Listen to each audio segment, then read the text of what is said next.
जय श्री राम भक्तों, आज हम सुनेंगे योगिनी एकादशी व्रत की पौराणिक कथा। आषाढ़ माह के कृष्ण पक्ष की 11वीं तिथि पर योगिनी एकादशी का व्रत किया जाएगा। भगवान श्री कृष्ण से खुद युधिष्ठिर को योगिनी एकादशी के महत्व के बारे में बताया था। ऐसी मान्यता है कि जो इस व्रत को करता है उसे पृथ्वी पर सभी तरह के सुख प्राप्त होते हैं। व्यक्ति जन्म मरण के बंधन से मुक्ति पाता है।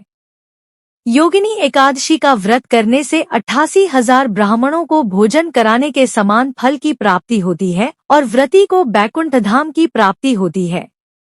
धर्मराज युधिष्ठिर कहने लगे कि भगवन, मैंने ज्येष्ठ शुक्ल एकादशी के व्रत का माहात्म्य सुना। अब कृपया आषाढ़ कृष्ण एकादशी की कथा सुनाइए। इसका नाम क्या है, माहात्म्य क्या है, यह भी बताइए। श्री कृष्ण कहने लगे कि हे राजन, आषाढ़ कृष्ण एकादशी का नाम योगिनी है। इसके व्रत से समस्त पाप नष्ट हो जाते हैं। यह इस लोक में भोग और परलोक में मुक्ति देने वाली है। यह तीनों लोकों में प्रसिद्ध है। मैं तुमसे पुराणों में वर्णन की हुई कथा कहता हूँ, ध्यानपूर्वक सुनो। स्वर्गधाम की अलकापुरी नामक नगरी में कुबेर नाम का एक राजा रहता था। वह शिव भक्त था और प्रतिदिन शिव की पूजा किया करता था।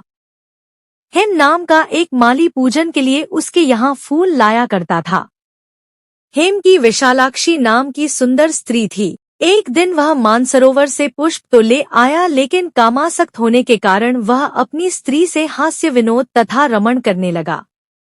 इधर राजा उसकी दोपहर तक राह देखता रहा। अंत में राजा कुबेर ने सेवकों को आज्ञा दी कि तुम लोग जाकर माली के न आने का कारण पता करो, क्योंकि वह अभी तक पुष्प लेकर नहीं आया। सेवकों ने कहा कि महाराज, वह पापी अतिकामी है, अपनी स्त्री के साथ हास्य विनोद और रमण कर रहा होगा। यह सुनकर कुबेर ने क्रोधित होकर उसे बुलाया। हेम माली राजा के भय से कांपता हुआ उपस्थित हुआ। राजा कुबेर ने क्रोध में आकर कहा, अरे पापी, नीच, कामी, तूने मेरे परम पूजनीय ईश्वरों के ईश्वर श्री शिवजी महाराज का अनादर किया है।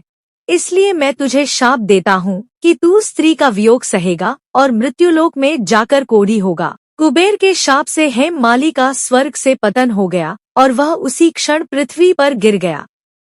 भूतल पर आते ही उसके शरीर में श्वेत कोढ़ हो गया। उसकी स्त्री भी उसी समय अंतर्ध्यान हो गई। मृत्युलोक में आकर माली ने महान दुख भोगे। भयानक जंगल में जाकर बिना अन्न और जल के भटकता रहा। रात्रि को निद्रा भी नहीं आती थी, परंतु शिवजी की पूजा के प्रभाव से उसको पिछले जन्म की स्मृति का ज्ञान अवश्य रहा। घूमते घूमते एक दिन वह मार्कंडेय ऋषि के आश्रम में पहुंच गया, जो ब्रह्मा से भी अधिक वृद्ध थे और जिनका आश्रम ब्रह्मा की सभा के समान लगता था। हेम माली वहां जाकर उनके पैरों में पड़ गया। उसे देखकर मार्कंडेय ऋषि बोले, तुमने ऐसा कौन सा पाप किया है जिसके प्रभाव से यह हालत हो गई। हेम माली ने सारा वृत्तांत कह सुनाया। यह सुनकर ऋषि बोले, निश्चित ही तूने मेरे सम्मुख सत्य वचन कहे हैं, इसलिए तेरे उद्धार के लिए मैं एक व्रत बताता हूँ। यदि तू आषाढ़ मास के कृष्ण पक्ष की योगिनी नामक एकादशी का विधिपूर्वक व्रत करेगा तो तेरे सब पाप नष्ट हो जाएंगे।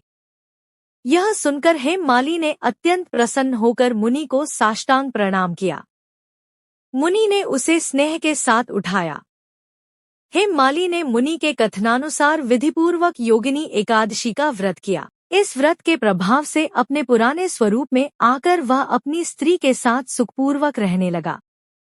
भगवान कृष्ण ने कहा, हे राजन, यह योगिनी एकादशी का व्रत 88,000 ब्राह्मणों को भोजन कराने के बराबर फल देता है। इसके व्रत से समस्त पाप दूर हो जाते हैं और अंत में स्वर्ग प्राप्त होता है। जय श्री विष्णु। आप सभी को योगिनी एकादशी व्रत की हार्दिक शुभकामनाएं।